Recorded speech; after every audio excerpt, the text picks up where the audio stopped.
ठीक है। तो पिछला वीडियो में हम लोग बात किए थे धातु के बारे में, है नहीं, धातु गुण के बारे में, कुछ गुण छूट गया था, है नहीं, उसके बारे में बात करते हैं। ठीक है। तो धातु के में एक गुण ये भी होता है कि धातु में एक विशेष प्रकार की चमक होती है नहीं, चमक होती है। जैसे लोहा है, ठीक है, लोहा की एक अपनी चमक होती है। ठीक है, उसको तुम जितना घसोगे, है नहीं, जितना उसको घसोगे उसमें उतना निखार आएगा। ठीक है। फिर से सोना का भी एक अपना चमक होता है। सोना का ऊपरी सतह यानी उसकी सतह जो होती है, ऊपर की सतह हम लोग जो दिखता रहता है हम लोगों को, है नहीं, वो क्या होती है, पीली होती है। ठीक है।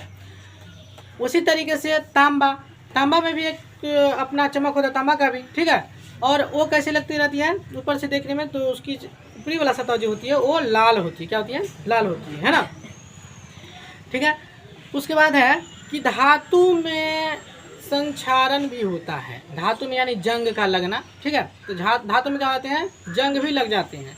क्यों? क्योंकि धातु जो होते हैं वो हमारे वातावरण में मिले ऑक्सीजन, है नहीं, और जल जो होते हैं, जल, है ना, उसके संपर्क में आने के बाद क्या होती है कि उसमें एक ऊपर से परत चढ़ जाती है, जिसे हम लोग क्या करते हैं, जंग कहते हैं। ठीक है। जैसे लोहा को तुम कुछ दिन छोड़ दो जब बाहर में, तो उसमें क्या हो जाती है, तो उसमें जंग लग जाती है। ठीक है। और उस संक्षारण को रोकने यानी जंग को रोकने के लिए क्या किया जाता है, तो उसको जंग को रोकने के लिए पेंट किया जाता है, यानी कलर कर दिया जाता है ऊपर से। ठीक है। कलर करने से क्या होता है कि लोहा और वायुमंडल में जो वायु धूल कण मिले हुए हैं, है ना, और जो नमी जो धरती में मिली रहती है, उससे क्या होती है, उसकी बीच की दूरी हो जाती है ना, जिसके कारण क्या होता है, संक्षारण नहीं होता है। ठीक है। और धीरे धीरे कुछ समय के बाद फिर धीरे धीरे जब जो उसमें से कलर हटती है, तो फिर से क्या होने लगती है, उसमें जंग लगने लगती है। ठीक है। तो चलिए बात करते हैं फिर कुछ और की बातें। जैसे में अब है कि हम लोग बात करते हैं कि धातु में चमक होती है, लेकिन कुछ अधातु भी है जिस उसमें भी क्या होती है, एक चमक होती है, एक विशेष प्रकार की चमक होती है। जैसे में हुआ कि ग्रेफाइट और आयोडीन, ये भी क्या होता है, चमकीला होता है, लेकिन वो क्या है, धातु नहीं है। ठीक है। वो क्या है, एक अधातु है। तो ये अपवाद है। ठीक है। ये क्या है, अपवाद है कि वो क्या होते हैं कि अधातु होते हुए भी इसमें चमक वाली गुण होती है। ठीक है।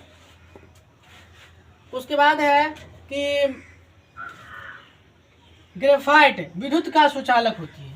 ग्रेफाइट जो होती है क्या होती है, विद्युत का सुचालक होती है। ग्रेफाइट अगर आप लोग देखे होइएगा, है नहीं, देखे क्या होएगा, आप लोग रोज दिन इस्तेमाल भी करते होइएगा। जैसे पेंसिल देखे होइएगा, पेंसिल, है नहीं, पेंसिल में जो बीच वाले पार्ट जो होते हैं, बीच वाले पार्ट ये ग्रेफाइट से बना होता है। ठीक है। ये क्या होते हैं, ग्रेफाइट से मिलके बने होते हैं, है नहीं। इसको चलिए जांचने के लिए क्रियाकलाप करते हैं, है ना। आप क्या करो, 2 बैटरी ले लो। ठीक है। 2 बैटरी को श्रेणी क्रम में जोड़ लो, है नहीं। जोड़ने के बाद देखिए, बैटरी का जोड़ने का भी एक तरीका होता है नहीं, प्लस माइनस, ठीक है, फिर प्लस फिर माइनस, इस तरीके से क्या होते हैं, बैटरी जुड़ता है। बैटरी को जोड़ने के बाद क्या करो, एक बल्ब में एक तार लगा दो, एक बैटरी से जोड़ दो, और एक स्विच से जोड़ लो। एक तार को क्या कर दो, इस तार को इस साइड से, और एक तार को इस साइड से कर दो। उसके बाद जब इस बटन को, स्विच को ऑन करोगे ना, तो फिर क्या हो जाएगा कि ये बल्ब क्या होने लगेगी, तो ये बल्ब जलने लगेगी। ठीक है। क्यों? क्योंकि ग्रेफाइट जो होते हैं विद्युत का सुचालक होता है, इससे आसानी से विद्युत प्रवेश कर जाती है। ठीक है। तो अपवाद के तौर पे है ग्रेफाइट। ठीक है। क्योंकि यह गुण किसका है, तो धातु का है, लेकिन एक अधातु है जिसका नाम है ग्रेफाइट, इसमें भी विद्युत आसानी से प्रवेश कर जाता है, यानी विद्युत का सुचालक होता है। ठीक है। तो अगले वीडियो में कुछ और बातें की जानकारी के साथ मैं आऊँगा। ठीक है। तब तक के लिए बाय बाय, टाटा। खत्म का